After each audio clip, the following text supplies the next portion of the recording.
Chapter 10. Our first night. Under canvas. An appeal for help. Contrariness of tea kettles. How to overcome. Supper. How to feel virtuous. Wanted. A comfortably appointed, well-drained desert island. Neighbourhood of South Pacific Ocean preferred. Funny thing that happened to George's father. A restless night. Harris and I began to think that Bell-Weir Lock must have been done away with after the same manner. George had towed us up to Staines, and we had taken the boat from there, and it seemed that we were dragging 50 tons after us, and we were walking 40 miles. It was 7:30 when we were through, and we all got in and sculled up close to the left bank, looking out for a spot to haul up in. We had originally intended to go on to Magna Charta Island, a sweetly pretty part of the river, where it winds through a soft green valley, and to camp in one of the many picturesque inlets to be found round that tiny shore. But somehow we did not feel that we yearned for the picturesque nearly so much now as we had earlier in the day. A bit of water between a coal barge and a gas-works would have quite satisfied us for that night. We did not want scenery. We wanted to have our supper and go to bed. However, we did pull up to the point, Picnic Point it is called, and dropped into a very pleasant nook under a great elm tree, to the spreading roots of which we fastened the boat. Then we thought we were going to have supper. We had dispensed with tea so as to save time, but George said no, that we had better get the canvas up first, before it got quite dark, and while we could still see what we were doing. Then he said all our work would be done, and we could sit down to eat with an easy mind. That canvas wanted more putting up than I think any of us had bargained for. It looked so simple in the abstract. You took 5 iron arches, like gigantic croquet hoops, and fitted them up over the boat, and then stretched the canvas over them, and fastened it down. It would take quite 10 minutes, we thought. That was an understatement.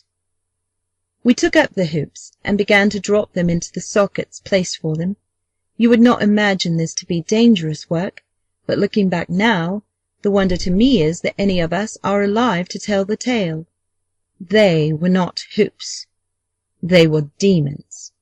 First, they would not fit into their sockets at all, and we had to jump on them, and kick them, and hammer at them with the boat-hook, and when they were in, it turned out that they were the wrong hoops for those particular sockets, and they had to come out again. But they would not come out until 2 of us had gone and struggled with them for 5 minutes, when they would jump up suddenly and try and throw us into the water and drown us. They had hinges in the middle, and when we were not looking they nipped us with these hinges in delicate parts of the body, and while we were wrestling with one side of the hoop, and endeavouring to persuade it to do its duty, the other side would come behind us in a cowardly manner and hit us over the head. We got them fixed at last, and then all that was to be done was to arrange the covering over them. George unrolled it, and fastened one end over the nose of the boat. Harris stood in the middle to take it from George and roll it on to me, and I kept by the stern to receive it. It was a long time coming down to me. George did his part all right, but it was new work to Harris, and he bungled it. How he managed it, I do not know. He could not explain himself, but by some mysterious process or other he succeeded, after 10 minutes of superhuman effort, in getting himself completely rolled up in it. He was so firmly wrapped round and tucked in and folded over that he could not get out. He, of course, made frantic struggles for freedom, the birthright of every Englishman, and in doing so, I learned this afterwards, knocked over George, and then George, swearing at Harris, began to struggle too, and got himself entangled and rolled up. I knew nothing about all this at the time. I did not understand the business at all myself. I had been told to stand where I was, and wait till the canvas came to me, and Montmorency and I stood there and waited, both as good as gold. We could see the canvas being violently jerked and tossed about, pretty considerably, but we supposed this was part of the method, and did not interfere. We also heard much smothered language coming from underneath it, and we guessed that they were finding the job rather troublesome, and concluded that we would wait until things had got a little simpler before we joined in. We waited some time, but matters seemed to get only more and more involved until, at last, George's head came wriggling out over the side of the boat and spoke up. It said, "Give us a hand here, can't you, you cuckoo? Standing there like a stuffed mummy when you see we are both being suffocated, you dummy." I never could withstand an appeal for help, so I went and undid them, not before it was time either, for Harris was nearly black in the face.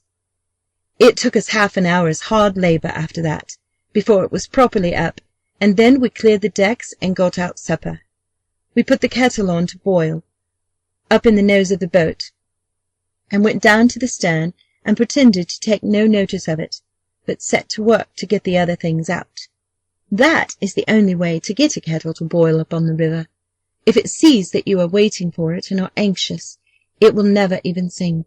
You have to go away and begin your meal, as if you were not going to have any tea at all. You must not even look around at it. Then you will soon hear it sputtering away, mad to be made into tea. It is a good plan, too, if you are in a great hurry, to talk very loudly to each other about how you don't need any tea, and are not going to have any. You get near the kettle so that it can overhear you, and then you shout out, "I don't want any tea, do you, George?" To which George shouts back, "Oh, no, I don't like tea. We'll have lemonade instead. Tea's so indigestible." Upon which the kettle boils over and puts the stove out. We adopted this harmless bit of trickery, and the result was that by the time everything else was ready, the tea was waiting. Then we lit the lantern and squatted down to supper. We wanted that supper. For 35 minutes not a sound was heard throughout the length and breadth of that boat, save the clank of cutlery and crockery, and the steady grinding of 4 sets of molars. At the end of 35 minutes Harris said, "Ah!" and took his left leg out from under him, and put his right one there instead. 5 minutes afterwards George said, "Ah!" too, and threw his plate out on the bank, and 3 minutes later than that Montmorency gave the first sign of contentment he had exhibited since we had started, and rolled over on his side, and spread his legs out, and then I said, "Ah!" and bent my head back, and bumped it against one of the hoops, but I did not mind. I did not even swear. How good one feels when one is full! How satisfied with ourselves and with the world! People who have tried it tell me that a clear conscience makes you feel very happy and contented, but a full stomach does the business quite as well, and is cheaper, and more easily obtained. One feels so forgiving and generous after a substantial and well-digested meal, so noble-minded, so kindly-hearted. It is very strange, this domination of our intellect by our digestive organs. We cannot work, we cannot think, unless our stomach wills so. It dictates to us our emotions, our passions. After eggs and bacon, it says, "Work!" After beefsteak and porter, it says, "Sleep!" After a cup of tea, 2 spoonfuls for each cup, and don't let it stand more than 3 minutes, it says to the brain, "Now, rise, and show your strength. Be eloquent, and deep, and tender. See with a clear eye into nature and into life. Spread your white wings of quivering thought, and soar, a godlike spirit, over the whirling world beneath you, up through long lanes of flaming stars to the gates of eternity." After hot muffins, it says, "Be dull and soulless, like a beast of the fields, a brainless animal, with listless eye, unlit by any ray of fancy or of hope, or fear, or love, or life." And after brandy, taken in sufficient quantity, it says, "Now come, fool, grin and tumble that your fellow men may laugh. Drivel in folly and splutter in senseless sounds, and show what a helpless ninny is poor man whose wit and will are drowned, like kittens side by side, in half an inch of alcohol. We are but the veriest sorriest slaves of our stomachs. Reach not after morality and righteousness, my friends. Watch vigilantly your stomach, and diet it with care and judgment. Then virtue and contentment will come and reign within your heart, unsought by any effort of your own, and you will be a good citizen, a loving husband, and a tender father, a noble, pious man. Before our supper, Harris and George and I were quarrelsome and snappy and ill-tempered. After our supper, we sat and beamed on one another, and we beamed upon the dog too. We loved each other. We loved everybody. Harris, in moving about, trod on George's corn. Had this happened before supper, George would have expressed wishes and desires concerning Harris's fate in this world and the next that would have made a thoughtful man shudder. As it was, he said, "Steady, old man, wear wheat." And Harris, instead of merely observing, in his most unpleasant tones, that a fellow could hardly help treading on some bit of George's foot if he had to move about at all within 10 yards of where George was sitting, suggesting that George never ought to come into an ordinary-sized boat with feet that length, and advising him to hang them over the side, as he would have done before supper, now said, "Oh, sorry, old chap. I hope I haven't hurt you." And George said, "Not at all," that it was his fault. And Harris said, "No, it was his." It was quite pretty to hear them. We lit our pipes and sat looking out on the quiet night and talked. George said, why could not we be always like this, away from the world, with its sin and temptation, leading sober, peaceful lives and doing good? I said it was the sort of thing I had often longed for myself, and we discussed the possibility of our going away, we four, to some handy, well-fitted desert island and living there in the woods. Harris said that the danger about desert islands, as far as he had heard, was that they were so damp. But George said no, not if properly drained. And then we got on to drains, and that put George in mind of a very funny thing that happened to his father once. He said his father was travelling with another fellow through Wales, and one night they stopped in a little inn where there were some other fellows, and they joined the other fellows and spent the evening with them. They had a very jolly evening, and sat up late, and by the time they came to go to bed, this was when George's father was a very young man, were slightly jolly too. They, George's father and George's father's friend, were to sleep in the same room, but in different beds. They took the candle and went up. The candle lurched up against the wall when they got into the room and went out, and they had to undress and grope into bed in the dark. This they did, but instead of getting into separate beds as they thought they were doing, they both climbed into the same one without knowing it, one getting in with his head at the top, and the other crawling in from the opposite side of the compass, and lying with his feet on the pillow. There was silence for a moment, and then George's father said, "Joe." "What's the matter, Tom?" replied Joe's voice from the other end of the bed. "Why, there's a man in my bed," said George's father. "He has his feet on my pillow." "Well, it's an extraordinary thing, Tom," answered the other. "But I'm blessed if there isn't a man in my bed, too." "What are you going to do?" asked George's father. "Well, I'm going to chuck him out," replied Joe. "So am I," said George's father valiantly. There was a brief struggle, followed by 2 heavy bumps on the floor, and then a rather doleful voice said, "I say, Tom." "Yes?" "How have you got on?" "Well, to tell you the truth, my man chucked me out." "So's mine. I say, I don't think much of this inn, do you?" "What was the name of that inn?" said Harris. "The Pig and Whistle," said George. "Why?" "Ah, no, then it isn't the same," replied Harris. "What do you mean?" queried George. "Why, it's so curious," murmured Harris, "but precisely that very same thing happened to my father once at a country inn. I've often heard him tell the tale. I thought it might have been the same inn." We turned in at 10 that night, and I thought I should sleep well, being tired, but I didn't. As a rule, I undressed and put my head on the pillow and then somebody bangs at the door and says it is 8:30. But tonight everything seemed against me. The novelty of it all, the hardness of the boat, the cramped position. I was lying with my feet under one seat and my head on another. The sound of the lapping water round the boat, and the wind among the branches, kept me restless and disturbed. I did get to sleep for a few hours, and then some part of the boat, which seemed to have grown up in the night, for it certainly was not there when we started, and it had disappeared by the morning, kept digging into my spine.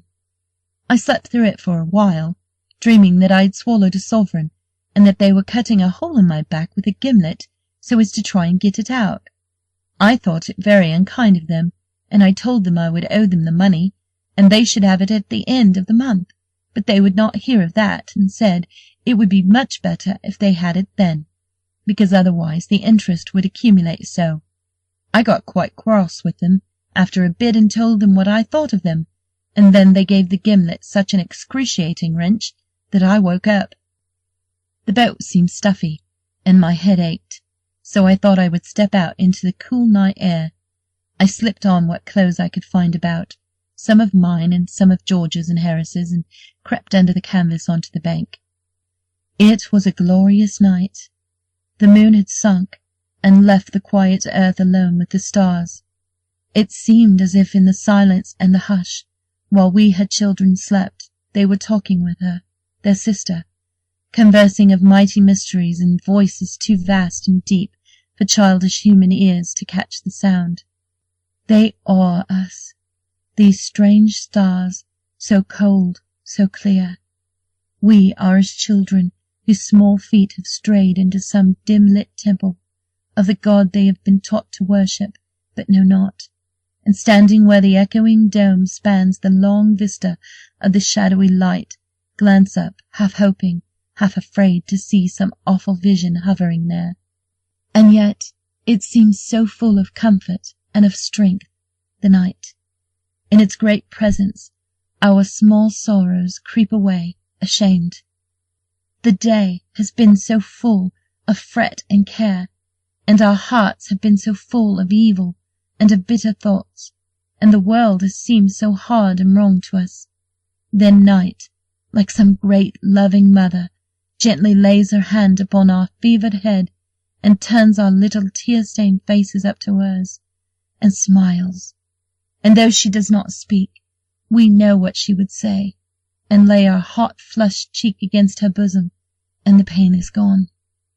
Sometimes our pain is very deep and real, and we stand before her very silent, because there is no language for our pain, only a moan.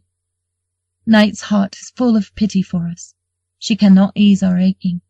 She takes our hand in hers, and the little world grows very small and very far away beneath us, and borne on her dark wings we pass for a moment into a mightier presence than our own, and in the wondrous light of that great presence all human life lies like a book before us, and we know that pain and sorrow are but the angels of God. Only those who have worn the crown of suffering can look upon that wondrous light, and they, when they return, may not speak of it or tell the mystery they know. Once upon a time, through a strange country, there rode some goodly knights, and their path lay by a deep wood, where tangled briars grew very thick and strong, and tore the flesh of them that lost their way therein. And the leaves of the trees that grew in the wood were very dark and thick, so that no ray of light came through the branches to lighten the gloom and sadness. And as they passed by that dark wood, one knight of those that rode, missing his comrades, wandered far away, and returned to them no more, and they, sorely grieving, rode on without him, mourning him as one dead.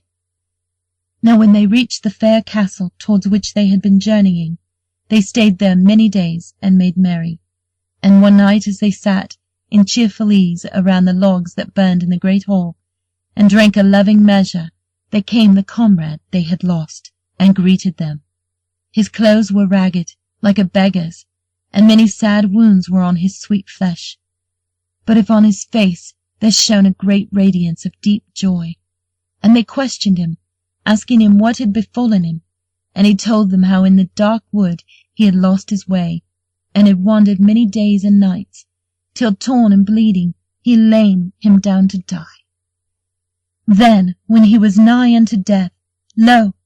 through the savage gloom there came to him a stately maiden, and took him by the hand and led him on through devious paths, unknown to any man, until upon the darkness of the wood there dawned a light such as the light of day was unto but as a little lamp unto the sun, and in that wondrous light our wayworn knight saw as in a dream a vision, and so glorious, so fair the vision seemed, that of his bleeding wounds he thought no more, but stood as one entranced, whose joy is deep as is the sea, whereof no man can tell the depth.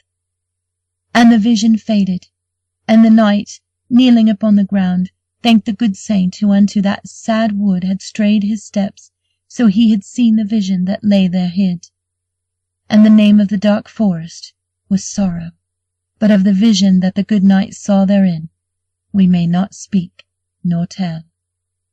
End of chapter 10. Recording by Tara Mendoza, Phoenix, Arizona, February 2011.